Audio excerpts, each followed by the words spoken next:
Can't decide between Walker's Haute Route and Tour du Mont Blanc?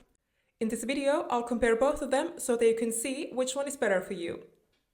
You could say that Haute Route and TMB are very similar hikes. They even start from the same place, which is Chamonix in France. But if you look closer, they are quite different types of hikes. I'd say that both of them have a mission. The mission on Haute Route is to hike from Mont Blanc to Matterhorn. These are very iconic mountain peaks in Europe, Mont Blanc being the highest peak in the Alps. And Matterhorn, well, you might know that from the Toblerone bar. For me, Matterhorn is like the model of the peaks. It's just so beautiful. It's so photogenic. I really love it. So the Haute Route, you start from Chamonix in France and you finish in Zermatt in Switzerland. And the mission on TMB is to basically hike around the Mont Blanc peak. So you go around the whole Mont Blanc massif. And by doing that, you hike through 3 different countries, France, Italy, and Switzerland. And let's compare the views. I would say the biggest difference when it comes to views is that on Haute Route, you will see a lot of mountain lakes. The main lakes I would say are Lac Louvis, Lac de Dix, and Lac de Moyer. And since the mission is to hike from one mountain peak to another, on the first day you would see the views of Mont Blanc, and on the last day you would see the views of Matterhorn. Also, the terrain varies a lot. For example, the mountain passes, they can be very rocky and grey, kind of gives this like bit hostile environments. And you will see a lot of glaciers as well along the routes. And another cool thing about Haute Route is that there are a few suspension bridges that you need to cross. One of them is the longest pedestrian suspension bridge in the Alps. It's almost 500 meters long, and it's the Charles Schoonen suspension bridge.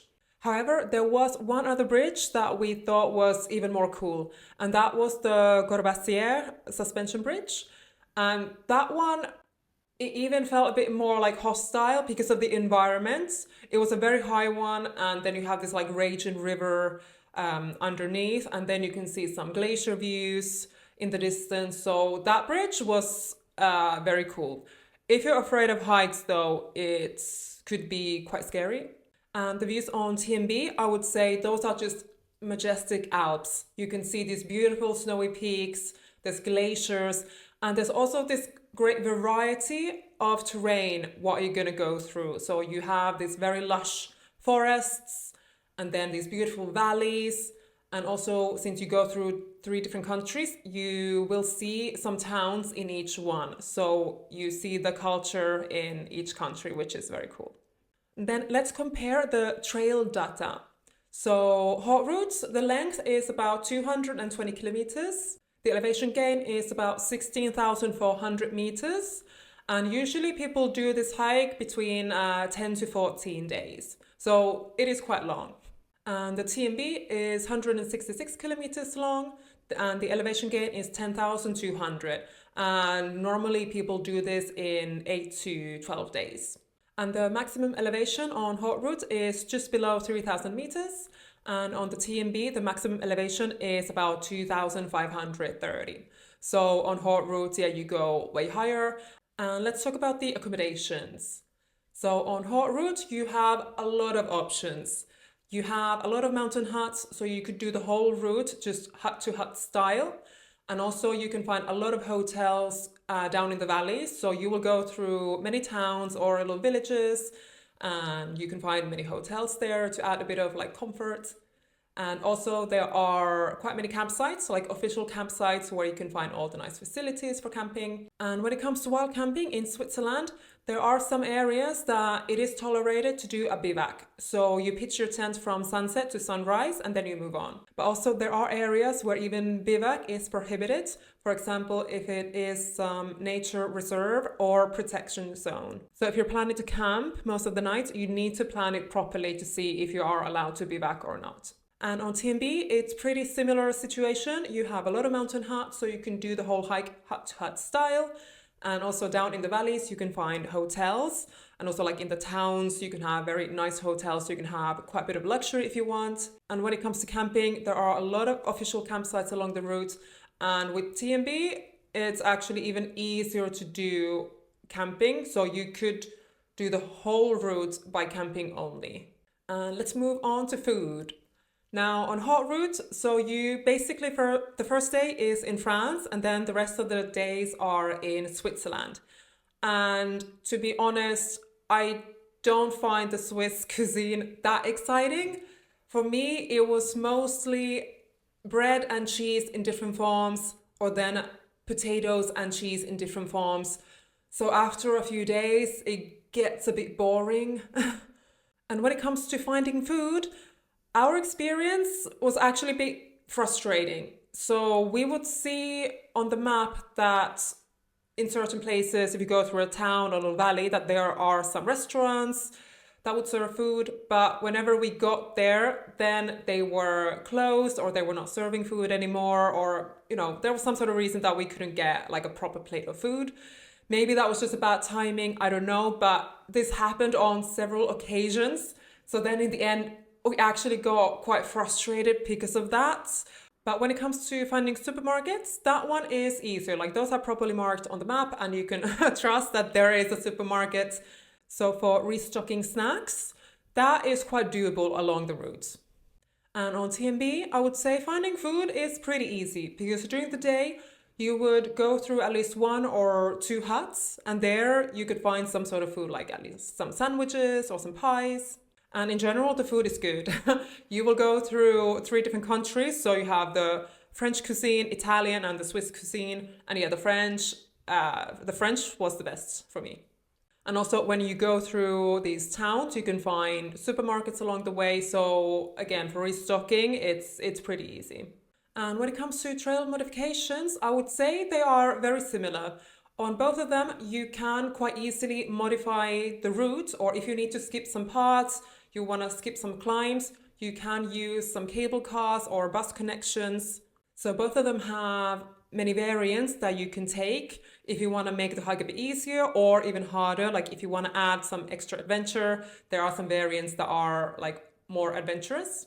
And then let's compare the regions. So both of them, they are in the Alps. So technically, it's the very similar mountain range, I guess. But Haute Route, you basically spend 1 day in France and then the rest of the days are in Switzerland. And in Switzerland, you do see 2 types of cultures. So you have the Swiss-French culture and then the Swiss-German culture. It is interesting how you see that sort of like transformation during the hike. So like with the food, the people, the whole like kind of atmosphere, you can see the difference. And on Haute Route, you finish the hike in Zermatt, which is such a cute town. And it's very interesting as well because there are no cars. Like the only way you can arrive to this town is by train or hiking. And after you have finished your big hike, I would definitely stay a few extra days around Zermatt so that you can get like proper views of Matterhorn, from different perspectives. And there's a very cool hike. It's called the 5 Lakes hike. And you basically go through 5 different lakes and all of them they show this reflection of the Matterhorn. So, I mean, that is crazy. And then on TMB, it's very cool that you see this Alpine culture in France, Italy, and Switzerland. And you can start and finish the hike in Chamonix, which is a really beautiful town. It's well worth it to stay a few days there. And Chamonix, it is known to be this like a mountaineering hub. Like comparing to Zermatt, I would say, Zermatt is this bit more like fancy Alpine vibes. And then Chamonix is this like more laid back mountaineering vibes, And also, I mean, with price wise, Zermatt is quite expensive.